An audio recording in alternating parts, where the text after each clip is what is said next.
O irmão já se sentiu alguma vez esmagado pelo peso de autoridade ou pela força de controle de alguém na sua vida?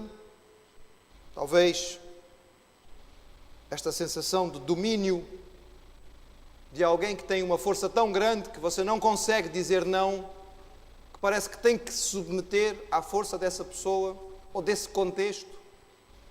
Talvez tenha sido um pai ou uma mãe muito autoritário e diante daquele pai e daquela mãe com tanta autoridade você não tinha condições de mudar, não é? Ali eles controlavam tudo. Talvez tenha sido um patrão dominador, aquele tipo de patrão que realmente não, quando a gente chega perto dele já chega a tremer. Talvez seja um parente complicado, um líder que apesar de tudo o impressionava, mas que lhe trazia também esta dificuldade por causa da maneira de agir. Mas pode ser que seja um conjunto de pessoas ou de circunstâncias, talvez um conjunto de colegas ou de amigos, em cuja presença não consegue deixar de agir de certa forma. Ouvimos falar sobre a pressão de grupo. Às vezes a pressão do grupo é tão grande e quando estamos naquele grupo acabamos por dizer e fazer coisas das quais nós depois nos arrependemos. Mas como é que eu fui fazer aquilo? Não é normal, não sou eu, mas parece que aquela pressão era tão grande que nós não conseguíamos reagir. Neste caso, diante destas circunstâncias, fica por vezes difícil darmos o nosso testemunho. Imagine locais ou circunstâncias em que isto pode acontecer. Talvez uma sala de tribunal, talvez uma sala de provas, talvez uma festa onde as pessoas esperam que você se comporte de uma certa maneira. Talvez o seu local de trabalho. Entrar nestes contextos é sentir o peso desta autoridade e perceber que é uma força superior a nós. E por vezes ficamos desarmados. Testemunhar nestas circunstâncias era o desafio da igreja de Pérgamo. Convido os irmãos a abrirem as suas Bíblias na carta que Jesus escreveu a Pérgamo. O irmão vai dizer, mas não há nenhum livro na Bíblia com este nome, Carta a Pérgamo. Está lá, irmãos, no livro de Apocalipse, no capítulo 2. Apocalipse, capítulo 2, a partir do versículo 12. Nós estamos meditando sobre as várias cartas que o Senhor Jesus mandou às igrejas da Ásia. Estas igrejas ficavam na atual Turquia. Naquela altura era a província romana da Ásia. E já vimos, elas estão assinaladas no mapa que os irmãos podem ver. Lá em cima está a de Pérgamo, era a mais a norte. Nós já pensamos a respeito de Éfeso, que era a grande metrópole da Ásia naquele tempo, não a sua capital, a grande metrópole, a maior cidade de todas. Pensamos em Esmirna, que era considerada a cidade maravilha, a cidade mais bonita, não era a número 1 em termos de beleza e que todos admiravam por causa da sua posição estratégica. Pérgamo era realmente a capital. Era Pérgamo a capital da província romana da Ásia. E a esta igreja o Senhor Jesus mandou a seguinte carta. Apocalipse capítulo 2, a partir do versículo 12, diz assim: Ao anjo da igreja que está em Pérgamo escreve: Isto diz aquele que tem a espada aguda de 2 fios. Eu sei as tuas obras e onde habitas, que é onde está o trono de Satanás. E retens o meu nome e não negaste a minha fé, ainda nos dias de Antipas, minha fiel testemunha, o qual foi morto entre vós, onde Satanás habita. Mas umas poucas coisas tenho contra ti, porque tens lá os que seguem a doutrina de Balaão, o qual ensinava Balaque a lançar tropeços diante dos filhos de Israel, para que comessem dos sacrifícios da idolatria e se prostituíssem. Assim tens também os que seguem a doutrina dos nicolaítas, o que eu aborreço. Arrepende-te, pois, quando não em breve virei a ti e contra eles batalharei com a espada da minha boca. Quem tem ouvidos, ouça o que o Espírito diz às igrejas. Ao que vencer, darei eu a comer do maná escondido, e dar-lhe-ei uma pedra branca, e na pedra um novo nome escrito, o qual ninguém conhece, senão aquele que o recebe. Vamos pensar um pouco nesta carta, irmãos. Carta à igreja de Pérgamo. Que cidade era esta, onde o Senhor Jesus diz que Satanás habitava? O Senhor diz que o seu trono estava ali, o trono de Satanás estava naquela cidade. Bem, Pérgamo era, como disse aos irmãos, a capital real por excelência daquela região. Fora construída numa colina, no meio de uma vasta planície, uma elevação que era fácil de defender e que permitia a esta cidade esta posição estratégica. Ela estava a aproximadamente 30 quilómetros do mar Egeu, mas a sua posição era tão valiosa que de cima das suas muralhas se podia avistar o mar, a 30 quilómetros de distância. Ali, os Seleucidas, uma das partes em que se dividiu o império de Alexandre o Grande, colocaram a sua capital no ano 282 a.C. E a partir dali eles mantiveram esta posição, até que o último rei, o último imperador deste reino, entregou como herança o seu reinado aos romanos e Pérgamo passou a pertencer então ao Império Romano.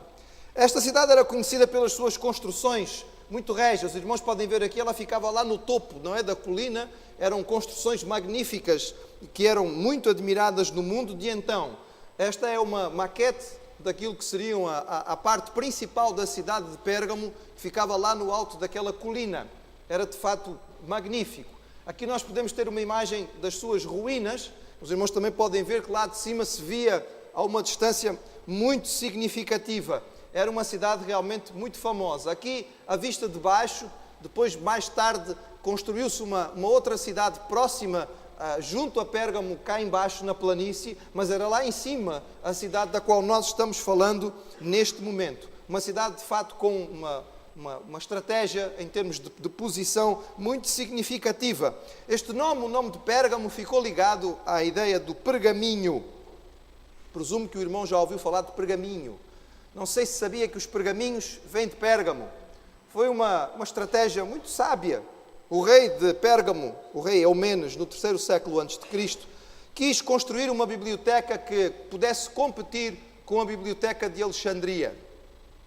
Quando o rei, lá no Egito, em Alexandria, onde havia a maior biblioteca do mundo, descobriu que os habitantes de Pérgamo estavam a tentar fazer uma biblioteca para rivalizar com a dele, ele fez algo muito simples. Boicotou a venda de papel. Naquele tempo, os livros eram escritos em papiro, e o papiro era algo que era produzido pelo Egito. Não era possível cultivar a planta que dava o papiro ali naquela zona de Pérgamo. E se não havia papiro, não se podiam escrever livros. Logo, Pérgamo perdia a sua posição. Então o rei convidou os seus sábios para que desenvolvessem uma alternativa ao papiro. E eles então desenvolveram esta alternativa baseada em peles de animais. E assim surgiu o pergaminho.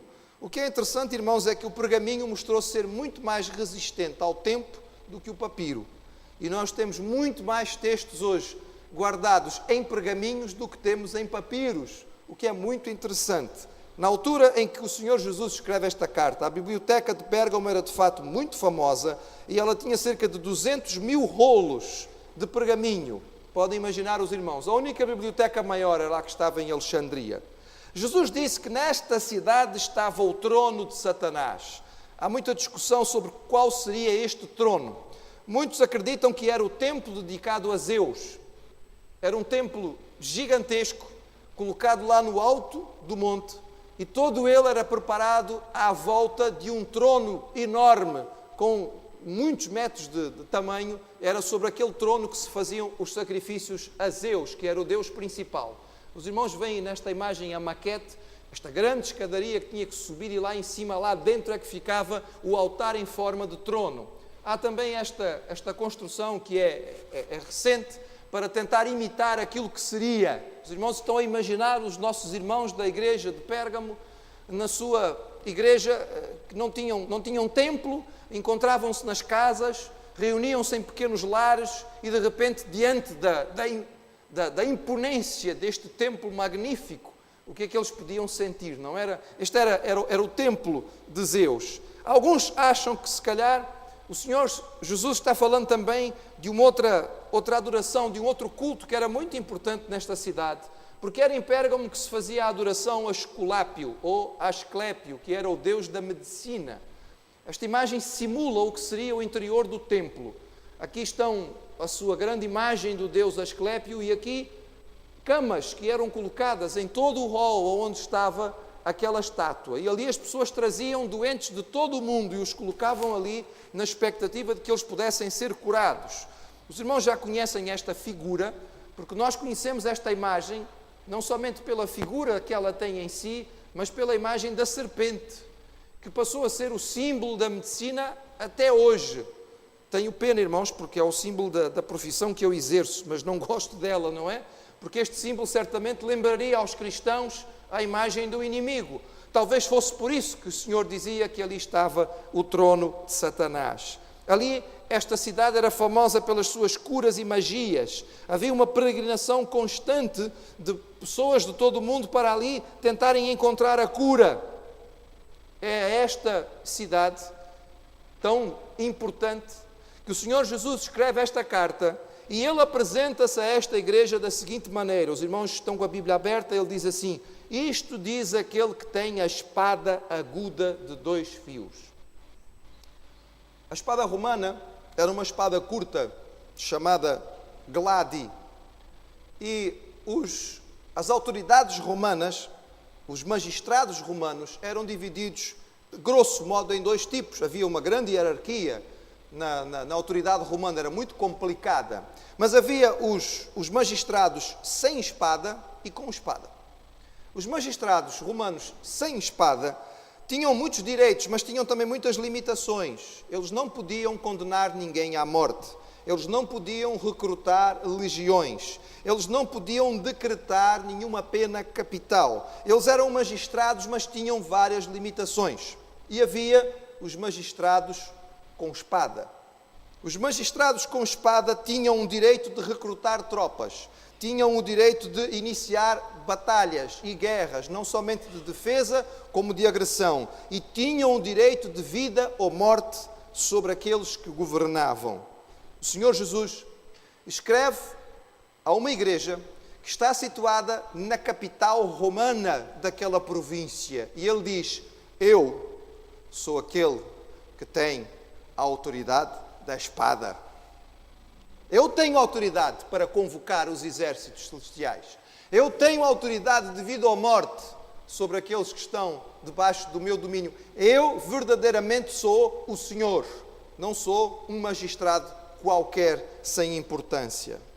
Não sei se os irmãos têm percebido, à medida que vamos estudando estas cartas, que sempre Jesus se apresenta à igreja com características exatamente necessárias àquela igreja nas suas circunstâncias.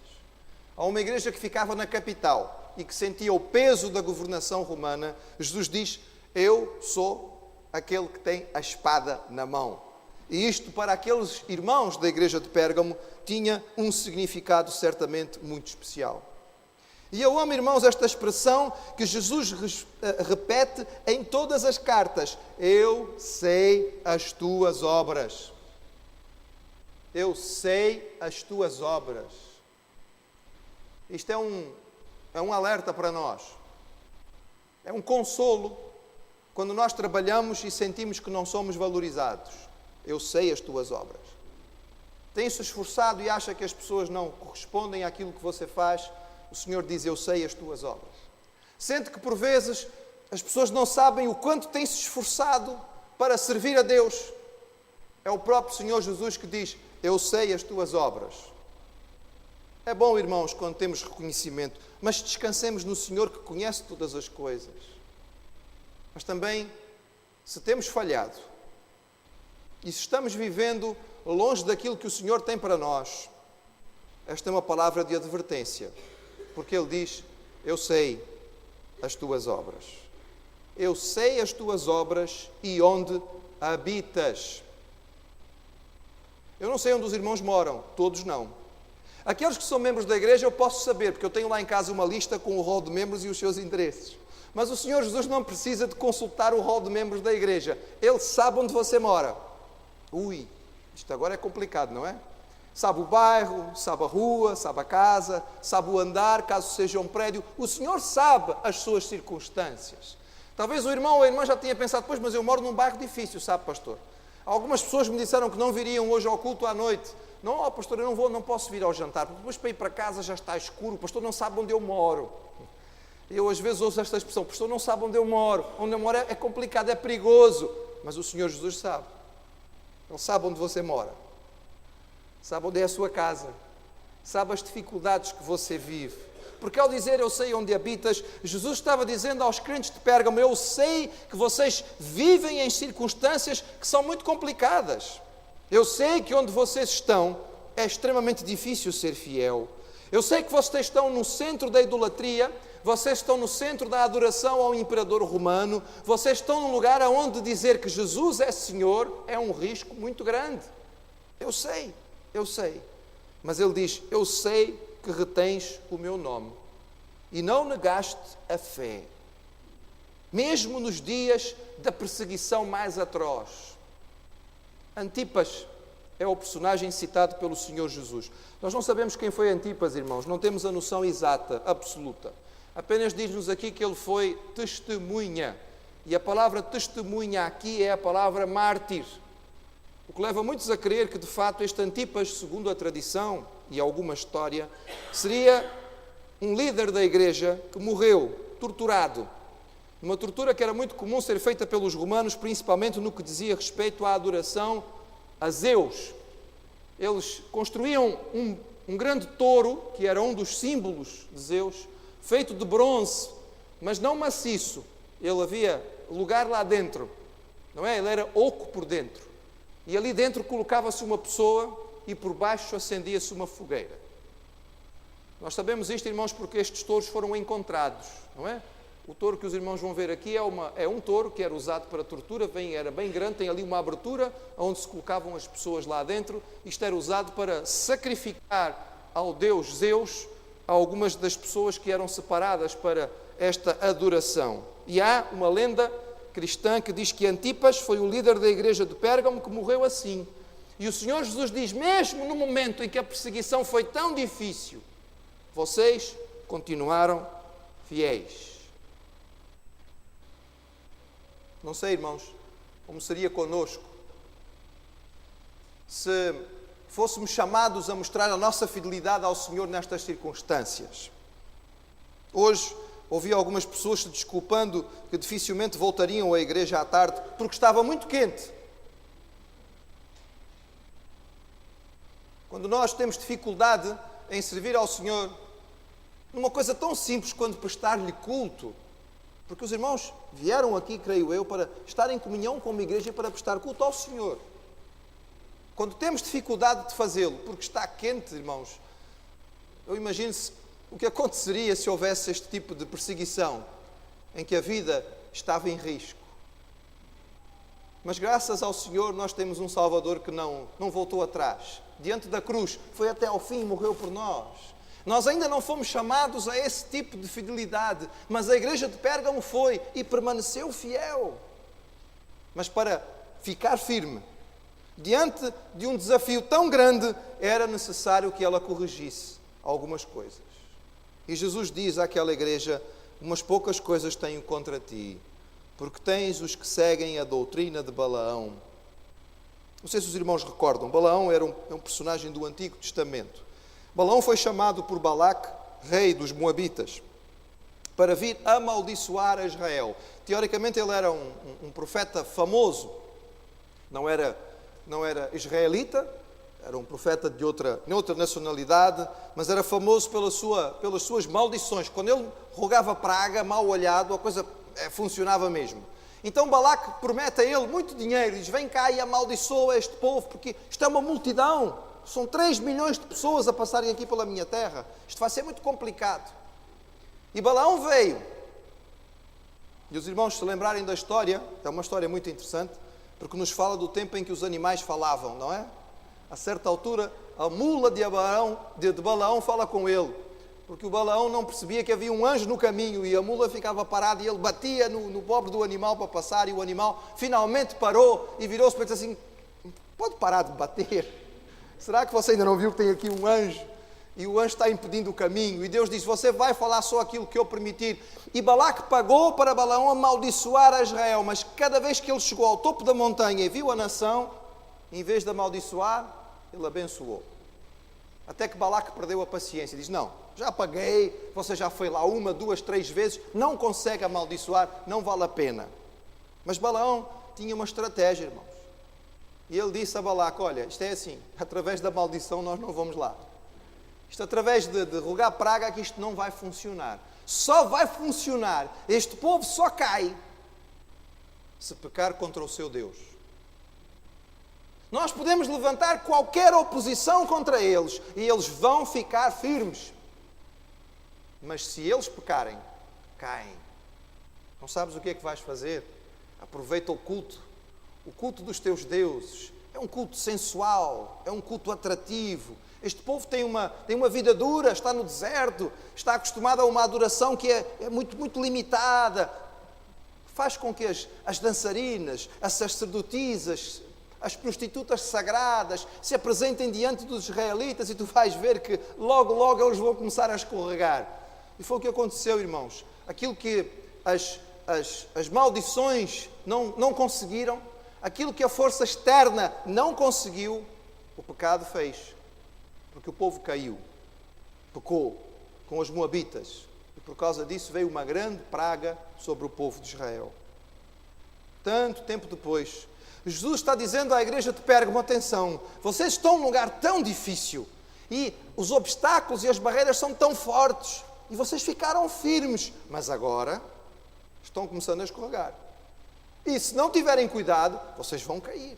Não por causa da oposição de fora, mas porque vocês aceitaram no vosso meio aqueles que têm trazido esta doutrina falsa, de que o crente, por causa da graça de Deus, pode viver como lhe apetecer. Não há problema. Se pecarmos aqui, pecarmos ali, fizermos isto, fizermos aquilo, não há problema nenhum, porque afinal Jesus já morreu por nós, os nossos pecados já estão perdoados, então não há problema absolutamente nenhum. Era isso que diziam os que seguiam a doutrina de Balaão, os nicolaítas, que diziam que por causa da graça o crente não devia se preocupar. O Senhor Jesus chama a atenção e Ele diz, arrepende-te, porque senão em breve virei a ti e virei contra eles com a espada da minha boca. Aprendemos aqui, irmãos, que há vários tipos de arrependimento. Há um arrependimento pessoal, que é praticado que é desenvolvido pelos meus erros. Eu erro, eu peco, e Deus toca o meu coração e eu arrependo-me dos meus pecados. Mas há arrependimento pelo mal de outro. Quando eu percebo que existe falha de outras pessoas, eu posso orar pedindo a Deus perdão pelo pecado que foi cometido por outros. Nós encontramos isto muitas vezes na Bíblia, irmãos. Os irmãos vão encontrar, não é? Por exemplo, personagens como Jó, que diz que Jó fazia sacrifício e pedia a Deus perdão pelos seus filhos. Ele fazia sacrifício e falava com Deus, olha Senhor, estes rapazes, hoje em dia, eu não sei o que é que eles andam a fazer, eu não os acompanho o tempo todo, mas se erraram, perdoa-lhes. E nós temos outros servos do Senhor que pediram perdão a Deus pelo seu povo, como por exemplo Daniel, como por exemplo Neemias, oraram e jejuaram clamando ao Senhor. E existe o arrependimento coletivo. Quando a igreja do Senhor percebe que há pecado, que há erro, e que a igreja, como igreja, precisa pedir perdão ao Senhor por não estar sendo aquilo que devia ser. E era isto que Jesus chamava a igreja de Pérgamo: arrepende-te, arrepende-te. Se eles o fizessem, irmãos, eles poderiam continuar resistindo a toda esta pressão que vinha de fora. Mas, como se isto não fosse suficiente, Jesus então dá a eles a promessa, que termina cada carta com ela. O nosso Deus é tão extraordinário, irmãos. Ele não precisava fazer absolutamente mais nada. Ele já morreu para nos salvar. Tudo o que Ele tinha que fazer era dar-nos ordens. Mas Ele não faz só isso. Ele ainda nos promete bênçãos, além de tudo o que já nos deu. E Ele diz, olha, e se vocês obedecerem ao que vencer? E Ele promete 3 coisas. Veja aí na sua Bíblia. Verso 17. Ele diz, ao que vencer darei de comer o maná escondido, dar-lhe-ei uma pedra branca e na pedra um novo nome escrito. E se calhar o irmão lê isto e diz, não percebi. Então vamos lá ver se nós percebemos. O Senhor prometeu o maná escondido. Irmãos, lembram-se do maná?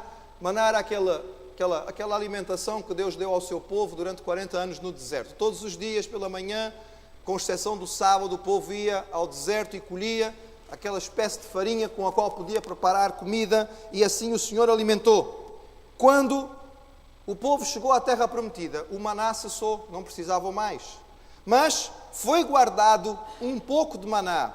E este pouco maná que foi guardado, de forma extraordinária, não se estragava, e foi colocado dentro da Arca da Aliança. Lembram-se? Estava lá dentro da arca, poucas coisas ali estavam, e uma delas era esta, era um pouco de maná. Este maná estava como que escondido dentro da arca, lá no Santo dos Santos. Quando o templo de Salomão foi destruído, o maná desapareceu. Deixou de existir. Mas havia uma lenda que dizia que Jeremias tinha tomado o maná e o tinha escondido numa gruta no Monte Sinai. E que só iriam descobrir aonde este maná estava quando o Messias voltasse. Seria um sinal da presença do Messias. Seria a chegada definitiva do reino de Deus. E Jesus viera e se revelara. Ele diz: eu sou o pão do céu, mais precioso do que o maná, porque o alimento espiritual definitivo e não algo que vocês têm que buscar todos os dias. Comer do maná escondido, irmãos, era experimentar esta certeza da salvação eterna. Era receber o Senhor Jesus como este alimento espiritual, como o pão de Deus que nos garante a eternidade. O contraste tão grande, irmãos, com a mesa idólatra, que fazia parte daqueles que seguiam a doutrina ou a idolatria de Balaão, era ter a certeza de que nós recebíamos do Senhor Jesus o pão celestial, a garantia da nossa salvação. Este era o maná escondido que Jesus prometia àquele que vencesse. E aquele que vencesse ia ganhar uma pedrinha branca.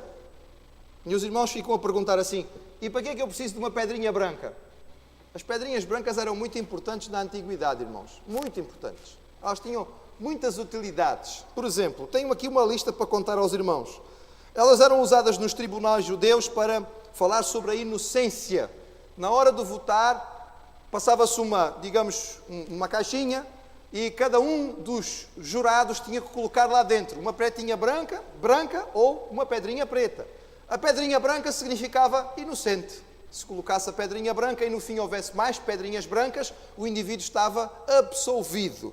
Eu acho que os nossos advogados, as nossas advogadas de hoje não estão a usar pedrinhas, não é? Acho eu. Já não é mais o sistema.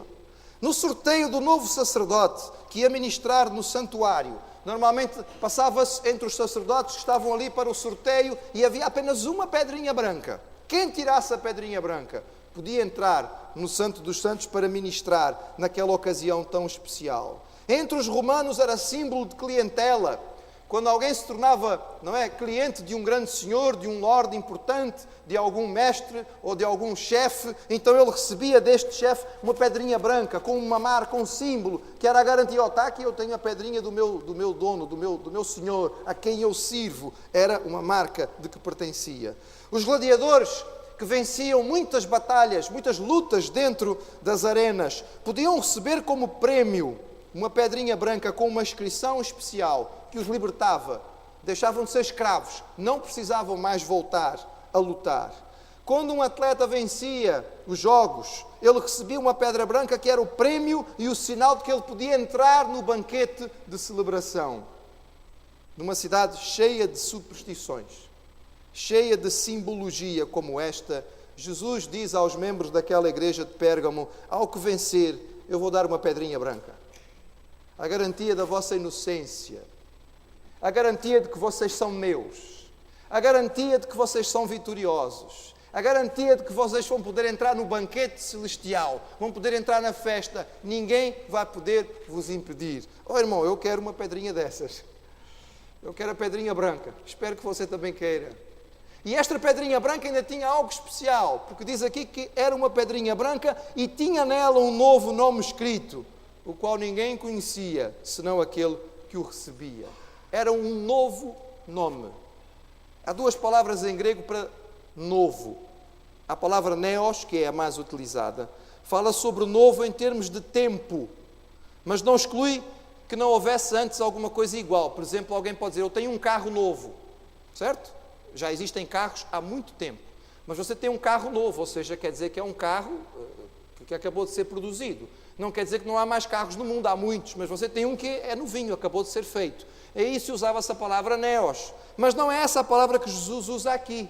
Ele usa a palavra kainos. E era novo no sentido em que era completamente novo, nunca existira antes nada igual. O nome que você vai receber, que o Senhor vai lhe dar nesta ocasião, não vai ser reciclado, não vai ter comparação, não vai haver nenhum outro igual. É o novo nome na pedra branca que o Senhor vai lhe dar a si. É um nome totalmente e completamente novo. A Bíblia fala, irmãos, de muitos nomes novos, não é? Abraão passou a ser chamado de Abraão. Sarai passou a ser chamada de Sara. Jacó passou a ser chamado de Israel. Gideão passou a ser chamado de Jerubaal. Adassa passou a ser chamada Ester. Jesus mudou o nome de Simão para Pedro. E Saulo passou a ser Paulo. Qual vai ser o nome que nós vamos receber do Senhor? Você gostava de saber? Eu tenho curiosidade de saber qual vai ser o nome que o Senhor vai me dar.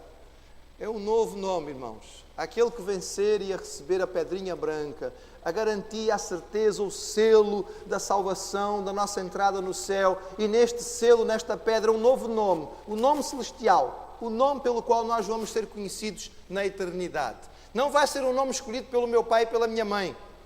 Alguns irmãos reclamam do nome do pastor, diz que o nome do pastor é muito esquisito, não se consegue dizer, a gente não sabe o que é. Algumas pessoas acabam por chamar-me Joel, que fica mais fácil. Não é? Foram os meus pais que escolheram, irmãos. Não é Joel, não é mesmo Joed. É esquisito. É a junção dos nomes dos meus avós. Jô de Joaquim, de Edmundo, que eram os meus avós.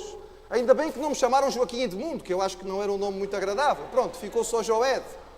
Mas eu vou ter outro nome, irmãos, no céu. Não são os meus pais que vão escolher. Vai ser o Senhor Jesus, porque esta é a garantia daquele que venceu. Fica-se para nós, irmãos, esta certeza. O Senhor nos dá a força para vencer e testemunhar mesmo no centro da maldade. Mas para isto, nós precisamos viver vidas santas, para que o nosso testemunho possa ser realmente fiel. E as promessas que temos do Senhor para isso são extraordinárias. A carta à igreja de Pérgamo. Que o Senhor possa consolar os nossos corações. Há ainda 4 cartas. Se o irmão quiser saber o que o Senhor escreveu à igreja de Tiatira, próximo domingo pela manhã, às 11 horas, se Deus nos der vida e saúde, cá estaremos para ver. Então venha, para que nós possamos ver tudo o que o Senhor fala a estas igrejas, o quanto é importante para nós também.